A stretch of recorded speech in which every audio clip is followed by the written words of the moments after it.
장난감이 아니라 책을 읽어볼 거예요. 오늘 읽어둔 책을 바로 고구려의 기상을 천하에 떨쳐라 책 읽기 시간입니다.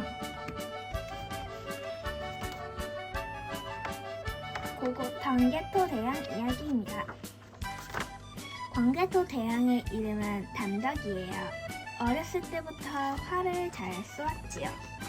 하하하, 대단한 솜씨로구나. 소수리 왕은 어린 조카의 활 솜씨에 혀를 내둘렀어요.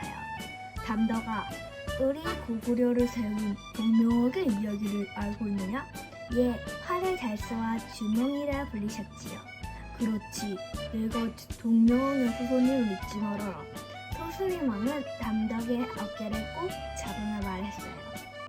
내가 왕이 되거든 고구려를 세상의 주인으로 만들어다오. 그 무렵 고구려는 어려움을 겪고 있었어요.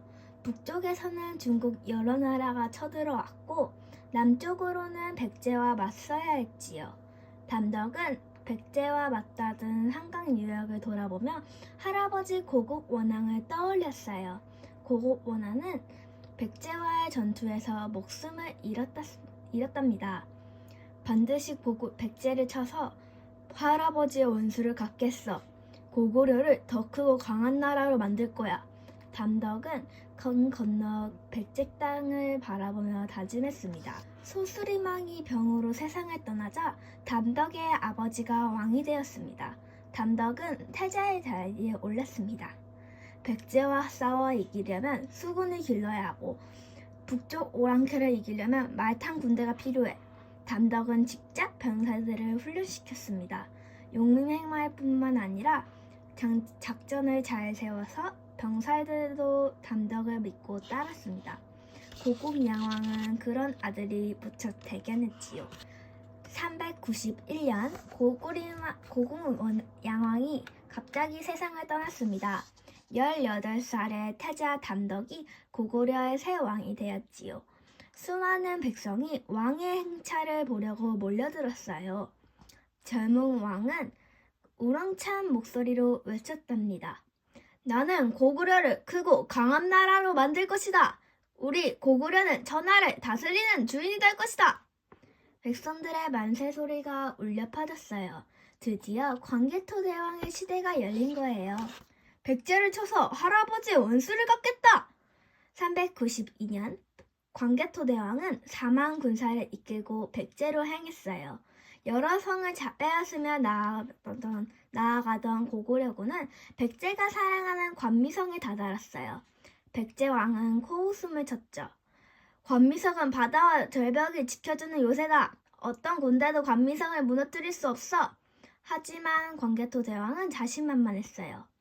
고구려 군대는 빈틈없이 관미성을 에워쌌답니다. 백제군은 성문을 굳게 닫고 한 발짝도 나오지 않았어요. 성문을 열게 해야 하는데 광개토 대왕은 군사들에게 공격하는 신용만 하라고 했어요. 그러기를 15째 광개토 대왕은 성문 앞에 1000여 명의 군사만 남겨놓고 나머지 군사들을 숨게 했어요. 하하하, 겁쟁이 고구려군이 물러갔구나. 드디어 백제군이 성문을 열고 나왔어요. 바로 그때 고구려 군사들이 벼락같이 들이닥쳤죠. 광개토 대왕은 단숨에 관미성을 차지해버렸어요. 백제와의 첫 전쟁은 광개토 대왕의 큰 승리로 끝났답니다. 고구려로 돌아온 광개토 대왕은 나라를 다스리는 일에 힘을 쏟았어요.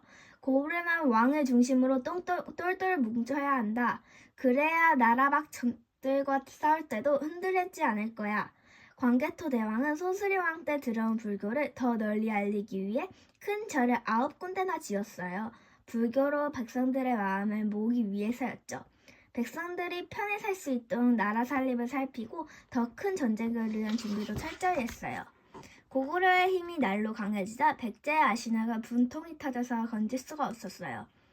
고구려를 무릎 꿇리고야 말겠다. 아신왕은 군사를 일으켜 고구려를 공격했어요. 하지만 싸우는 족족 고구려가 이겼고 백제군의 싹이는 땅에 떨어졌지요. 광개토 대왕은 이때를 놓치지 않고 공격을 펴부었어요. 이번에는 백제의 수도 한성까지 쳐들어가 아신왕의 항복을 받고 한강 남쪽의 백제 땅을 빼앗아 버렸답니다. 그로부터 몇 년 뒤 신라에서 사신이 찾아왔어요. 왜군이 쳐들어와 나라가 위태롭습니다. 부디 신라를 도와주십시오. 신라로 나아갈 좋은 기회로구나. 광개토 대왕은 즉시 신라로 군사를 보냈어요. 고구려가 나섰다는 말에 왜군은 슬금슬금 달아나기 시작했지요.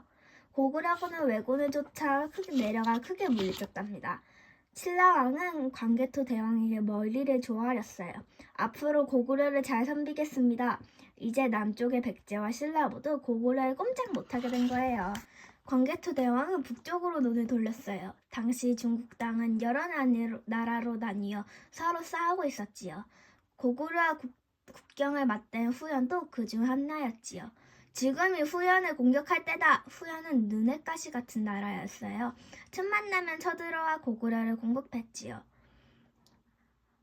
괴롭혔지요. 광개토 대왕은 병사들은 물론 말까지 철갑을 두른 고구려 최강의 기병부대를 훈련시켰어요.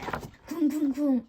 드디어 고구려 군대가 만주 발판으로 내달렸어요. 만주는 원래 우리 조상이 세운 고조선의 땅이었다. 우리가 후연을 꺾고 이 땅을 다시 되찾을 것이다. 길몽을 지키는 후연의 성들은 고구려군의 공격에 우수수 무너졌어요. 철갑 기병이 성문을 부수면 고구려 군사들이 기세를 몰아 성 안으로 쳐들어갔지요. 후연의 장수들은 싸워볼 생각도 않고 도망가기 일쑤였어요. 후연은 큰 혼란에 빠져 무너지고 고구려는 만주 땅의 대부분을 차지했어요. 하지만 광개토 대왕은 만족하지 않았어요. 내친 김에 동부쪽까지도 나아갔지요. 진격하라! 고구려는 더 크고 위대한 나라가 될 것이다. 광개토 대왕은 가는 곳마다 승리를 거두며 고구려의 영토를 크게 넓혔습니다. 광개토 대왕이 다스리는 동안 그 누구도 고구려를 넘보지 못했어요. 광개토 대왕은 우리 역사에서 땅을 가장 크게 넓힌 왕이에요. 광개토 대왕의 뒤를 이은 장수왕은 광개토 대왕릉이라는 커다란 비석을 세우고 광개토 대왕이 한 일을 새겨넣었어요. 영토를 크게 넓힌 위대한 왕, 광개토 대왕의 이름이 오래오래 기록될 수 있도록 말이에요. 끝.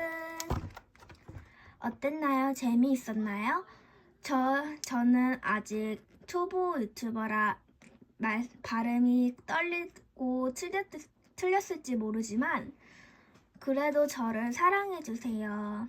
그러면 책이 재미있었다면 좋아요를, 또 무슨 책을 읽고 싶은지 전하고 싶다면 댓글을, 다른 책도 더 많이 읽고 싶다면 구독을 눌러주세요. 그럼 제니의 책 읽는 시간 첫 번째 이야기 끝났습니다. 안녕.